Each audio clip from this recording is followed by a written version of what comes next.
નમસ્કાર ખેડૂત મિત્રો, આજે આપણે અહીંયા એક ખેડૂત મિત્રને મળવા માટે આવેલા છે. એમના ખેતરમાં જ આપણે ઊભા છીએ અને એમણે શેરડીની ખેતી કરી છે. તો એમના પરિચય સાથે આપણે જાણીશું કે કઈ જાત છે અને કેટલા સમયથી આ શેરડીની ખેતી હાલમાં કરી રહ્યા છે. તો સૌપ્રથમ તમારો પરિચય આપો. રોહિતભાઈ જયંતિભાઈ ચૌધરી, ગામ પાઠકવાડી, તાલુકો ડોલવણ, જિલ્લો તાપી. અચ્છા, તમે ખેતી કેટલા વર્ષથી કરો છો આ શેરડીની ખેતી ખાસ કરીને? શેરડીની ખેતી એમ માનો કે 10-12 વર્ષ મારા હાથથી કરે છે, મારા હાથથી. ઓકે, પહેલા પપ્પા લોકો કરતા. ઓકે, એટલે શેરડી ઘણા વર્ષોથી બનાવો છો? હા.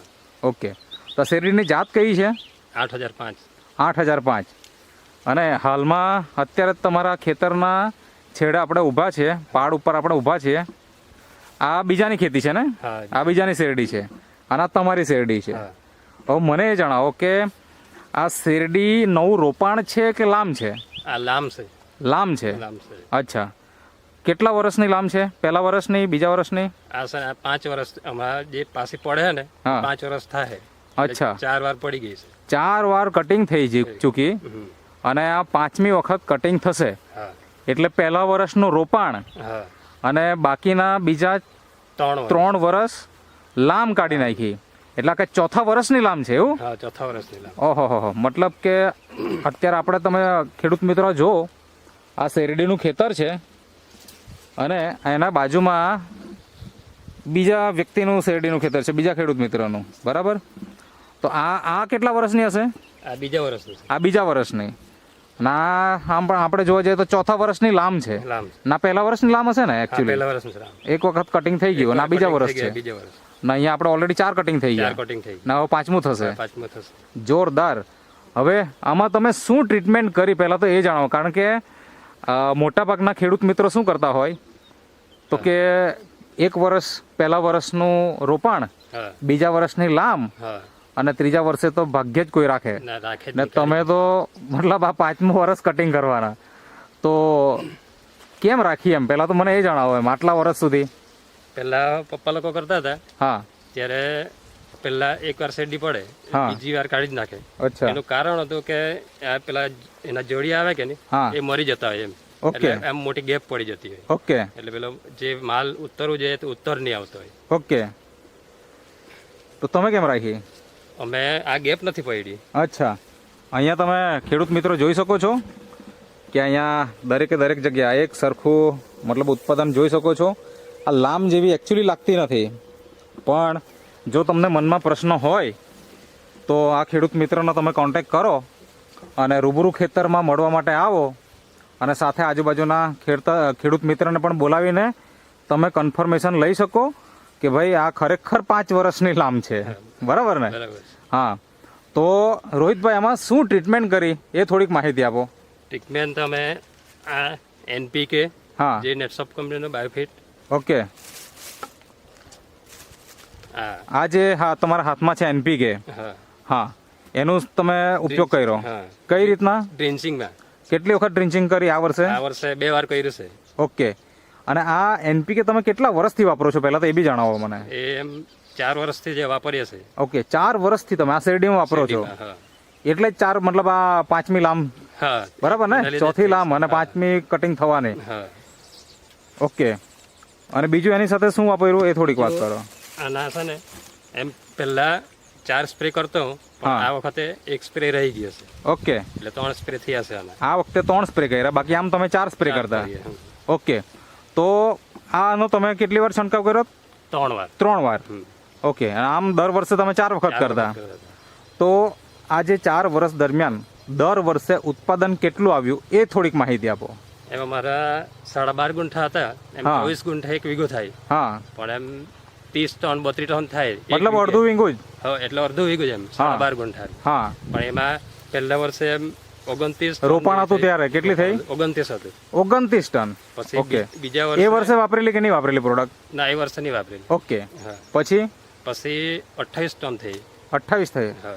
લામ લામ. એમાં વાપરેલી સ્ટીમરીચ હા, એમાં વાપરેલું. અને આ NPK પણ વાપરેલું. NPK વાપરેલું. ઓકે. પછી કેટલું થયું? પછી એમ ખાલી 1-2 ટન આમ તેમ થાય, ઓકે. પણ એમ પેલું સમતોલ રહે. ઓકે, છેલ્લા વર્ષે કેટલું થયું, મતલબ આ ચોથું કટિંગ થયું ત્યારે? ચોથું કટિંગ થયું ત્યારે 19 ટન થઈ. અચ્છા, હા. એનું શું કારણ? એનું કારણ કે દર વર્ષે મતલબ 28, 29, 27 થયું હશે, હા પણ આ વર્ષે 19 થયું. હા તો પણ અમે તો એટલું બધું નહીં ધારેલું હતું. હા, હવે ચોથા વર્ષનું લાંબ હતું અચ્છા, એટલે નીકળશે હવે 12-13 ટન એમ. ઓકે. એટલે આમાં શેરડી જ ખાલી હતું કે બીજું પણ કઈ રોપેલું હતું? અહીંયા મકાઈ કરેલી હતી. અચ્છા, એટલે એ પણ ઉત્પાદન તમે લઈ લીધું. હા બરાબર છે. બીજું અત્યારે જે તમે કીધું કે 12 ગુંઠા છે, હા બરાબર ને? હા. તો અત્યારે હાલમાં 12 ગુંઠામાં શેરડી છે કે પછી કેવું એમ? ના, એક કાઢી નાખ્યું છે અમે. એટલે માનો નહીં આ 6 ગુંઠા જેવું હશે. અત્યારે 6 જ ગુંઠા છે, હા. મતલબ અડધું ખેતર કાઢી કાઢી નાખ્યું. નાખ્યું છે. એમાં શું બનાવ્યું? એમાં સિંગ કરી લેવું. અચ્છા, એટલે સિંગ કરી એટલે કાઢી નાખ્યું. કરી નાખ્યું. ઓકે, તો આ વર્ષે શું ઉત્પાદનની ઉમ્મીદ છે તમને? એમાં 12 ટન તો થશે જ. 10 થી 12 ટન થાય એવું ખરું? 10 થી 12. ઓકે. અને જો આ વસ્તુ નહીં વાપરતે તો શું થતે? નેટસપ કંપનીની જે બાયોફિટ પ્રોડક્ટ છે એ જો નહીં વાપરતે તો 5મા વર્ષ સુધી આપણે શેરડી રાખી શકીએ એમ ખરું? નહીં રાખી શકાય, કેમ કે બીજે વર્ષે છે ને તે અમને એટલો ફાયદો થયો કે એક વર્ષ આપણે શેરડી રોપી એટલે એને ખેડવાનો ખર્ચો, બિયારણ લાવવાનું, મજૂરી એ વધી જતું હોય. ઓકે, હવે બીજી વખતે આપણે 2 વર્ષ કરીએ તો ત્રીજી વર્ષે આપણે પાછા પૈસા જ નાખવાના હોય. બરાબર. આ 5 વર્ષ એમાં ખેડ્યું નથી કે આપણે બિયારણ લાવ્યા, એની એ જ શેરડી છે. બરાબર છે. મતલબ કે ખર્ચો આપણો ઘણો બધો બચી ગયો. બચી ગયા. બરાબર ને? અને હાલમાં આમાં રાસાયણિક ખાતર શું ઉપયોગ કર્યો એ પણ જણાવો, જો કર્યો હોય તો. 10 કિલો નાખેલું છે એમાં. શું નાખેલું? 6 ગુંઠામાં આમ ડાઈ ને પોટાશ ને મિક્સર ઓકે, ડીએપી અને પોટાશ તમે નાખ્યું. નાખ્યું છે. ઓકે, બાકી બીજું કોઈ ખાતર નથી નાખ્યું? ના, દર વર્ષે? દર વર્ષે એમ નાખીએ પણ ઓછું. ઓછું. એટલે ઓછું ખાતર રાસાયણિક નાખવાથી જ ફાયદો થયેલો છે. અચ્છા, એટલે જળિયા મર્યા નથી એમ. ઓકે. એનપીકે નાખવાથી આ જળિયા મરતા નથી ઓકે, ને નવી ફૂટ આવ્યા જ કરે એમ. ઓકે, ને વજન બી જોરદાર રહે. ઓકે. બહુ જોરદાર રિઝલ્ટ મળ્યું છે. અહીંયા બીજા મિત્રો આપણી સાથે આવેલા છે જે અત્યારે હાલમાં નેટસપમાં કામ કરી રહ્યા છે.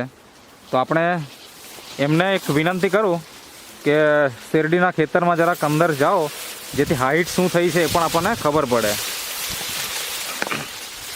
થોડુંક હજી અંદર જાઓ, મતલબ આ બહારની શેરડી છે, અંદર જાઓ તો આ રીતના તમને જોવાની મળે કે મતલબ હાથ ઉપર દેખાય, શરીર દેખાતું નથી.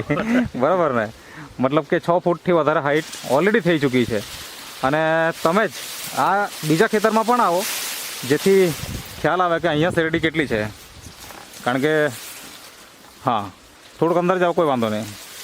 ઓકે, મતલબ આ તમે બાજુમાંની ખેતરની શેરડી જોઈ શકો છો, જે બીજા વર્ષનું લામ છે અને અહીંયા 5મા વર્ષનું છે. તો આ ખેતર અને આ ખેતરમાં કેટલો તફાવત છે એ આપણે જોઈ શકીએ છીએ પ્રત્યક્ષ આપણે નજરથી. બરાબર? તો આ બાયોફિટ વાપરવાનો કમાલ છે. રેગ્યુલર વાપરશે તો આપણને સારામાં સારું ઉત્પાદન મળશે.